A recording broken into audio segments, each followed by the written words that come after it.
Le corps après la réalisation du soi. Qu'est-ce que devient le corps? Voilà, certains d'entre nous, on a peur de disparaître après la réalisation. Ouais, donc on va en parler brièvement.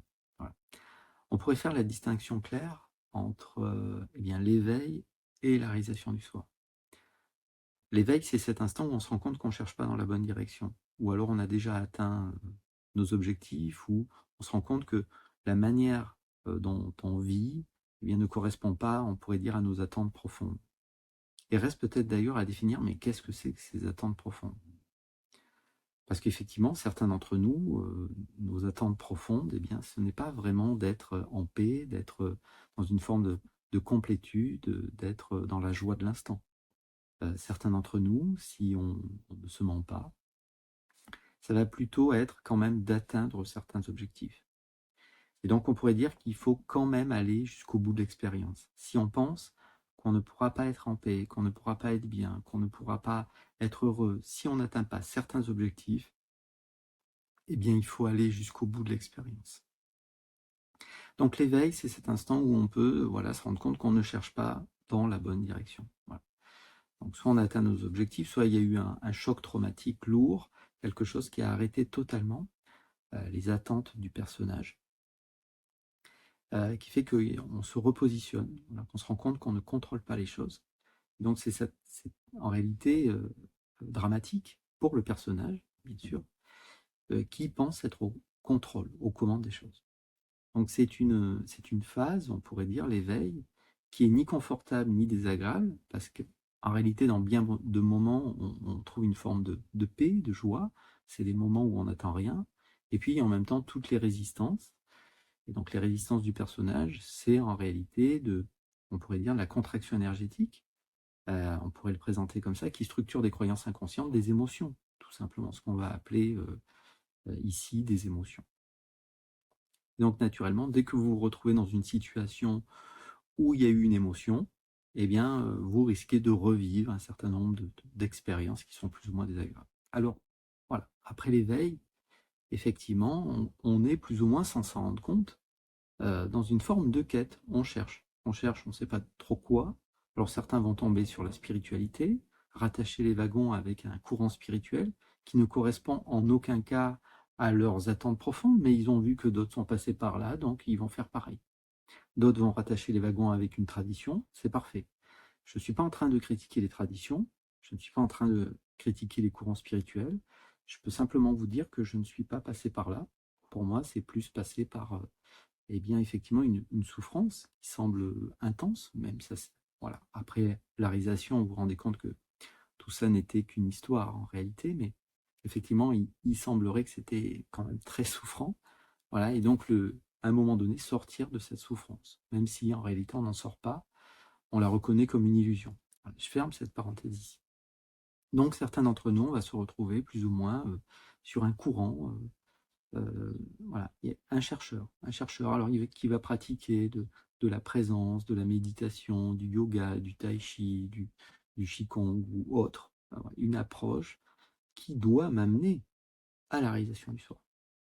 Et ça, naturellement, c'est voué à l'échec. C'est-à-dire qu'à un moment donné, on se rend compte que par nos efforts personnels, on n'atteindra pas la réalisation du soi. Et donc, on pourrait dire que la réalisation du soi, qu'est-ce que c'est?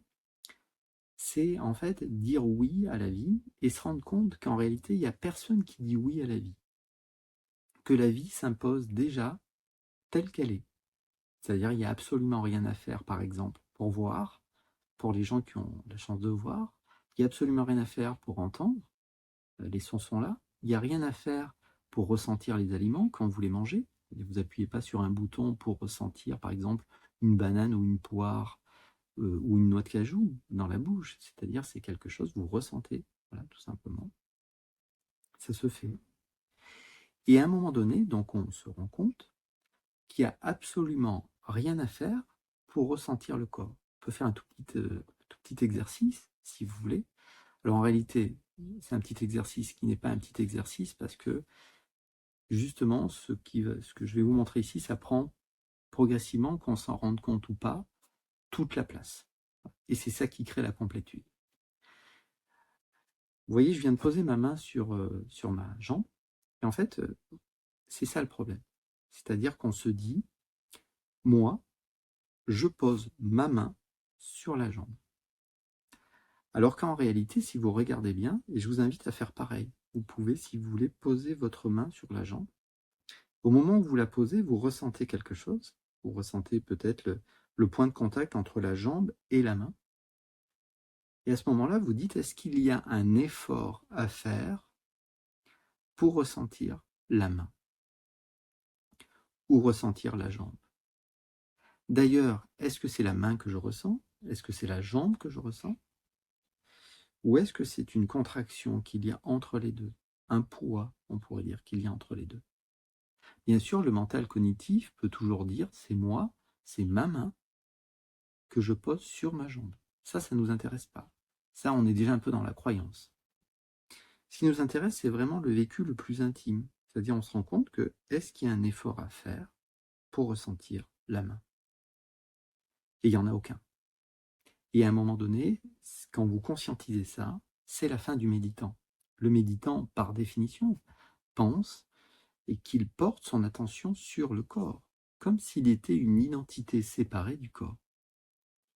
Donc quand vous vous rendez compte qu'il n'y a absolument rien à faire pour être, qu'en réalité ce que vous ressentez ici, c'est ni la main ni la jambe, mais une contraction. Les gens qui font du yoga, je ne maîtrise pas, hein, je n'ai pas de compétences en la matière, mais les gens qui font du yoga savent ça. Ce que l'on ressent, c'est ni la jambe ni la main, c'est une contraction. D'ailleurs, un corps qui est détendu, vous ne le ressentez jamais. D'ailleurs, je vous une toute petite parenthèse. Le corps n'est pas une image devant la glace. Je m'appuie souvent sur l'exemple d'Erika qui est aveugle de naissance. Elle est tout à fait présente. Elle est sans doute, pour employer des mots à la mode, beaucoup plus ancrée, beaucoup plus enracinée que beaucoup d'êtres. Mais ce qu'elle vit, c'est du ressenti. Et donc, on pourrait dire qu'après la réalisation du soi, vous vous laissez traverser, mais il n'y a personne qui se laisse traverser par un ressenti. Vous vous rendez compte qu'il n'y a rien à faire pour accueillir ce ressenti, que c'est déjà là. Et donc, effectivement, le corps, ce que l'on appelle le corps, c'est pour les petits vénards qui ont la chance d'avoir la vue. Et c'est ça qui nous fait croire qu'on est une image devant la glace. Mais dans notre vécu, c'est une sensation. Voilà. Alors le mental va appeler ça. Le mental a peur d'être englouti parce qu'il n'arrive pas à analyser. Voilà. On pourrait dire que le ressenti pourrait correspondre, j'emploie un petit peu des mots, je suis un peu dans la dualité là, on pourrait dire que le ressenti correspond à l'esprit analogique, et on pourrait dire que l'étiquetage, le fait de raconter des choses, d'avoir des connaissances, c'est l'esprit cognitif. On pourrait dire ça comme ça. C'est duel ce que je dis, mais dans l'idée, c'est s'il n'y a aucun effort à faire pour être, et qu'en même temps, je ne peux pas dire que je ne ressens pas ce qui se passe ici. C'est-à-dire quand l'attention, la conscience que nous sommes est posée sur ce qui est ressenti ici, il y a effectivement quelque chose. Je vous invite à le faire. Poser une main, voilà, rendez-vous compte, est-ce qu'il y a un effort à faire pour poser la main? Non, il n'y a aucun effort à faire pour être. Donc c'est la fin du méditant, ça. Je ne vous demande pas de me croire. Hein. C'est-à-dire, ce que je raconte n'a aucune importance. À un moment donné, il faut pouvoir abandonner tous les bâtons, toutes les références, pour aller vers l'expérimentation par soi-même. Donc à un moment donné, vous vous rendez compte qu'il n'y a rien à faire pour ressentir la main sur la jambe. Et là, vous posez une question, qui est ce qui ressent là, ici. Bon, je pourrais dire que c'est moi, d'accord. Mais où est moi? Alors, s'il y a un petit peu des défenses, etc., à niveau cognitif, bon, ben, c'est mon cerveau qui ressent. Bon, les croyances ne nous intéressent pas. Ce qui nous intéresse, c'est vraiment où est ce qui perçoit, ce qui ressent la main. Et vous ne le trouvez pas. Mais je ne vous demande pas de me croire, je vous demande de faire l'expérience. Vous allez vous rendre compte que ce que nous sommes est non localisé dans l'espace. Parce qu'en fait, plus vous plongez dans la sensation, et plus ça crée de l'espace autour de la sensation. C'est-à-dire que, à la fois, si vous êtes dans la sensation et que vous commencez à l'étiqueter mentalement, vous allez avoir l'impression qu'il n'y a que la sensation. D'ailleurs, le corps et le mental, ça n'existe pas. C'est-à-dire que le corps et le mental ne sont pas séparés. C'est ça que je veux dire. C'est-à-dire que si vous avez un mental qui est très actif, très, très nerveux, chargé d'émotions, de rancœur, de problématiques, le corps se crispe. Et si le corps est très détendu, très relâché, le mental se détend. Ah, peut-être qu'on pourrait dire qu'ici on a des neurones, là-haut on a des neurones. D'ailleurs, qu'est-ce que je ressens? Est-ce que c'est le corps que je ressens? Ou est-ce que c'est une contraction? Parce que quand le corps est totalement détendu, vous ne le ressentez pas. Donc, est-ce que le corps n'est pas quelque chose qui est engrammé? Encore une fois, le petit être, conscience pure, non localisée, quoi, qui, comme elle est non localisée, elle rigole à tout ce qui est. Voilà, c'est le tout petit être qui rigole, hein, qui a quelques mois et qui découvre sa main ou son bras ou son corps. Qu'est-ce que c'est que ce truc qui bouge? Donc en fait, après la réalisation du soi, ce que vous vivez en permanence, c'est qu'en fait, c'est comme des sensations ou une absence de sensations. C'est-à-dire que vraiment, c'est un peu du ce que je dis, l'énergie est totalement redirigée vers ce qui semble apparaître en premier, c'est-à-dire le corps. Mais le corps n'est pas une image devant la glace, le corps c'est du ressenti. Et donc ce ressenti, soit il y a un ressenti, soit il n'y a pas de ressenti. Il n'est pas localisé plus ici qu'ailleurs dans les jambes, etc. C'est ça. Et donc, à un moment donné, il y a cet appel, et certains pourraient appeler ça une forme de grâce, c'est-à-dire à un moment donné, vous, pour le dire ainsi, vous lâchez l'affaire. C'est-à-dire vous vous rendez compte qu'il n'y a rien à faire pour être. Et vous êtes assis dans un jeu de texture. Ça serait une problématique pour le mental, ça serait grave, etc. Oh là là, qu'est-ce que je ressens? C'est de la peur, c'est de l'angoisse, c'est de l'humiliation, c'est de la frustration, mais ça me sert, c'est pas possible. Sauf que c'est un peu les vases communicants. On pourrait dire que plus l'attention est ramenée ici, et plus il y a une détente globale qui s'installe, qui fait que, de toute manière, ça raconte presque plus rien à niveau mental. Il reste des pensées fonctionnelles. Alors, ça, c'est déjà notre vécu. C'est-à-dire que c'est pas certains êtres touchés par une grâce. Je sais que je l'ai employé ce mot grâce il n'y a pas longtemps dans la vidéo, mais c'est pour dire qu'à cet instant où on conscientise qu'en fait, j'ai juste à me rendre compte qu'il n'y a rien à faire pour être et que je laisse juste des jeux de texture se manifester sans essayer d'intervenir de manière égotique. Bien sûr, tout ça, ça n'existe pas parce que après la réalisation, vous ne le vivez pas comme ça, mais plus ça devient simple, tranquille, paisible et surtout complet. C'est la complétude de l'instant. Alors si un événement délicat ou très délicat arrive à l'extérieur, comme l'attention est ramenée ici, ce qui est vécu avant tout, c'est un jeu de texture. Donc ce jeu de texture, de sensations, vraiment. Alors on peut s'appuyer un petit peu sur l'esprit analogique au début, c'est un petit peu une béquille, alors mais il ne faut pas abuser de ça. Est-ce que c'est chaud? Est-ce que c'est froid? Est-ce que ça serre? Est-ce que ça permet un petit peu au mental qui est éparpillé dans tous les sens d'avoir un petit quelque chose à se mettre sous la dent? Au bout d'un moment, vous n'avez plus ça. À un moment donné, c'est juste une texture. Et depuis ce jeu de texture, à vous laisser la vie se manifester, vous laissez faire les choses si ça doit se faire. Et pour les yeux du monde, l'autre a toujours, à travers son mental, la capacité de créer une forme et vous ressemblez à un petit personnage avec les cheveux trop courts. Mais c'est pas du tout votre vécu. Votre vécu, c'est un jeu de texture. Et ce jeu de texture, à un moment donné, vous dites, mais à quelle distance je suis de ce jeu de texture? quelle distance je suis des sons que j'entends? À quelle distance je suis des mots qui sortent de la bouche?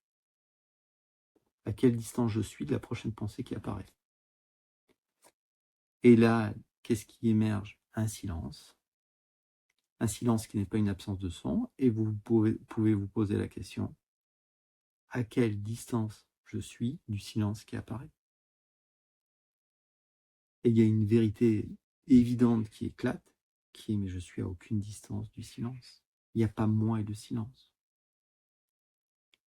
Je suis au cœur du silence.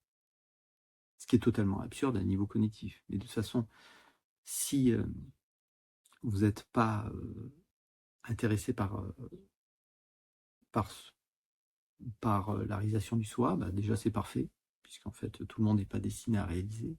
C'est pas du tout le moment, il semblerait. Si vous êtes encore là, bah, naturellement, c'est que peut-être ça vous parle. Mais à un niveau cognitif, quand vous dites « je suis au cœur du silence », au mieux, c'est de la poésie. Alors que c'est un vécu direct. Et donc après, effectivement, ça peut s'imposer de partager, de vouloir partager. Ça correspond, on pourrait dire, à certaines, j'emploie des mots duels, à certaines structures, voilà, énéagrammes. Parce que ce qu'il y a, c'est qu'après la réalisation, vous avez encore des préférences, vous avez encore, on pourrait dire, des comportements qui correspondent plus ou moins à votre tempérament, voilà, au caractère humain. Ça ne veut rien dire, parce que vous ne prenez pas pour un humain après la réalisation du soi, mais vous laissez la vie se manifester. Mais ce qui est très important, c'est pas que la chose se manifeste ou que se manifeste pas. Ce qui est très important, c'est dans le vécu, comment ça se déploie, certains disent comment ça se goûte, quelle est la texture de ça. Voilà. Et donc, pour être, vous avez besoin de personne. Et à mon sens, voilà, parfois, rattacher les wagons avec certaines pratiques, ben, c'est s'éloigner de soi-même. C'est pour ça, à un moment donné, après la réalisation, vous ne regardez plus de partage, hein. C'est terminé. Et donc, si vous voulez, on peut faire un rendez-vous, on peut regarder ça pendant un petit moment, ou pas. Pourquoi je dis ou pas? Parce que souvent le mental est trop attiré par ces petites causeries, alors qu'elles ne présentent aucun intérêt. Parce que la réalisation du soi n'est pas quelque chose de verbal, c'est pas quelque chose que l'on comprend. C'est quelque chose qui est vécu, j'allais dire en conscience, ça veut rien dire, mais qui est vécu intimement. Et ça, personne ne peut le faire à votre place. Même pas le sage du quartier ou je sais pas qui. Il n'y a que vous qui peuvent le faire. Il n'y a que vous qui pouvez, à un moment donné, vous rendre compte que je ne peux pas me laisser traverser par la vie. Je ne peux pas me laisser aller à me rendre compte qu'il n'y a rien à faire pour m'en sentir la main. Je ne peux pas me laisser traverser par la vie parce que je suis la vie. Ça, faut que ça soit vécu, pour que ça soit senti. Donc, si vous voulez qu'on fasse un petit rendez-vous, c'est possible. Mais encore une fois, à un moment donné, pouvoir arrêter de demander de l'aide à l'extérieur, pour le dire ainsi, c'est une étape qui est fondamentale. Si vous voulez réellement réaliser le soi. Et certains préfèrent aller au temple, à l'ashram, faire des pratiques, se retrouver à plusieurs pour en discuter ou autre. Mais tout a sa place. Attention, je ne suis pas du tout en train de critiquer. Mais à un moment donné, il s'agit de se rencontrer soi-même. Et pour se rencontrer soi-même, il faut pouvoir être seul, même si ça ne veut rien dire, mais il faut pouvoir se retrouver avec soi, pour le dire ainsi. Peut-être. À bientôt. Au revoir.